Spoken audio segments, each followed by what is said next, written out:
राजस्थान में जिन मंत्रियों के इलाके में चुनाव था, जिन विधायकों के इलाके में चुनाव था, चाहे वो कांग्रेस के हो या बीजेपी के हो, वहां उनको फोन कर लीजिए, एक ही जवाब मिलता है, मंत्री जी, विधायक जी तो बाड़ेबंदी में हैं।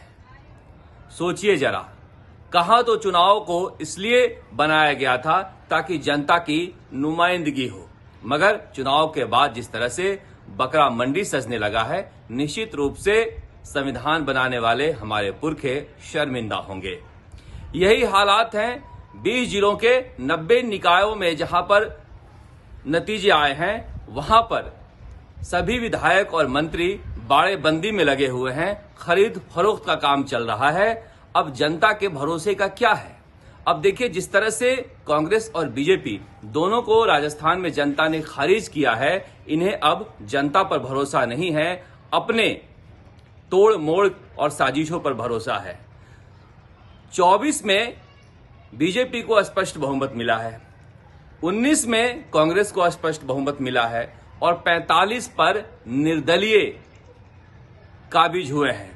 आप समझ सकते हैं कि राजस्थान की जनता किस तरह से कांग्रेस और बीजेपी को हाशिए पर ढकेलने के लिए आतुर है, मगर कोई विकल्प नहीं मिल रहा है।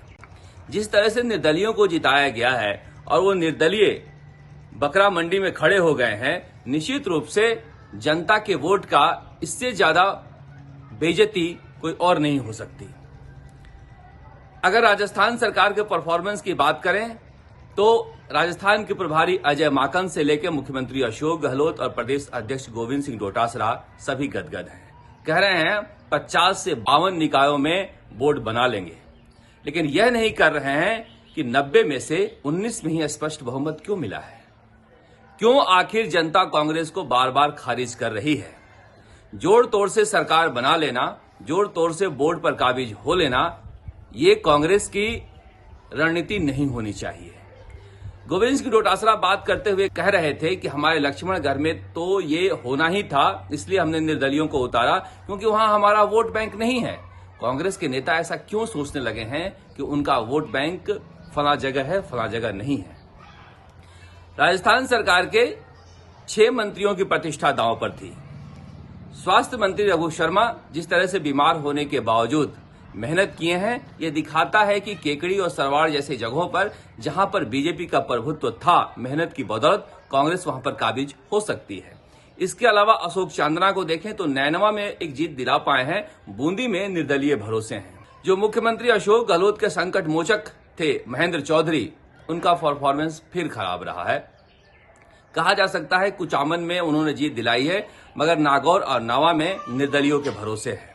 सुखराम बिश्नोई पर लगातार वहां पर पहले भी आरोप लगते रहे कि चुनाव में गलत तरीके अपनाए जा रहे हैं, वहां 16-16 पर मामला छूटा है। साले मोहम्मद और रूपाराम की लड़ाई की वजह से पोखरण में कांग्रेस पिछड़ी है। उस शिक्षा मंत्री हैं भंवर सिंह भाटी, वहां पर देशनोक में नगरपालिका का चुनाव फंस गया है। तो कहा जा सकता है कि राजस्थान सरकार के जो मंत्री रहे हैं उनमें से एक ही पूरी तरह से सफल रहा है। अशोक चांदना आधे सफल रहे हैं और बाकी सब निर्दलियों के भरोसे हैं। जो बाकी 22 विधायकों की प्रतिष्ठा दांव पर थी, उनमें से स्पष्ट रूप से 8 विधायक ही सफल हो पाए हैं। इसलिए अगर सरकार के कामकाज पर इसे रेफरेंडम माना जाए तो निश्चित रूप से कांग्रेस के लिए सोचने का विषय है, जश्न मनाने के लिए है। दूसरी तरफ बीजेपी को देखा जाए तो बीजेपी का शहरों में जनाधार था। बीजेपी शहरों में क्यों सिमट रही है लगातार, इस बारे में भी बीजेपी को पुनर्विचार करना चाहिए।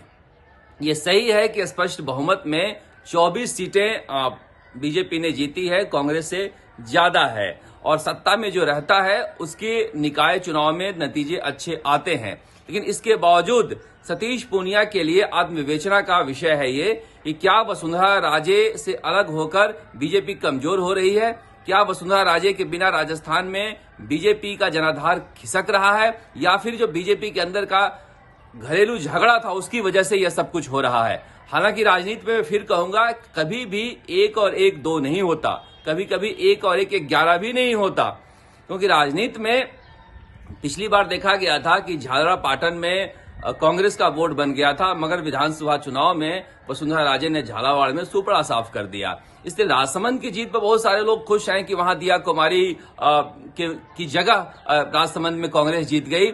इस तरह के परिणाम आते रहते हैं। इसे अपवाद स्वरूप एक दो परिणामों को निकाल कर नहीं देखना चाहिए, बल्कि समग्रता में देखनी चाहिए कि हर जगह क्या कांग्रेस और बीजेपी ने अपने अपने इलाकों में अच्छा किया है। अब जनता सेना का जिस तरह से परफॉर्मेंस रहा है, निश्चित रूप से गुलाब चंद कटारिया के लिए भी आत्मविवेचना का विषय है कि बार बार वो रणधीर सिंह भिंडर से क्यों टकराते हैं, जब भिंडर वहां पर बीजेपी का सुपड़ा साफ कर देते हैं। और वसुंधरा राजे के व्यक्ति हैं रणधीर सिंह भिंडर।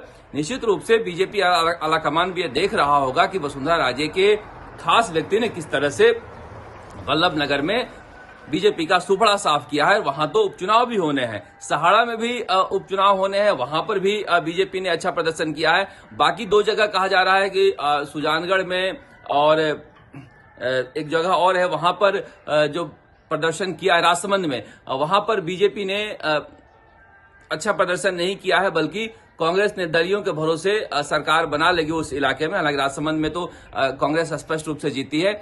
तो निश्चित रूप से ये सतीश पूनिया के लिए आत्ममंथन का विषय है। सतीश पूनिया ये गिनाते रहते हैं कि हमने वोट प्रतिशत तो आधा ही खिसका है, हमारा वोट प्रतिशत का अंतर है, लेकिन ये शहरों में जहां बीजेपी का जनाधार था, आधे फीसदी से ही क्यों घटे हैं, यह बीजेपी के लिए बड़ी चुनौती है। और निश्चित रूप से वसुंधरा राजे आगे आने समय में कहेंगे कि अगर मैं नहीं रहूंगी तो अच्छा प्रदर्शन नहीं हो पाएगा। राजस्थान तक के लिए जयपुर से शरद कुमार।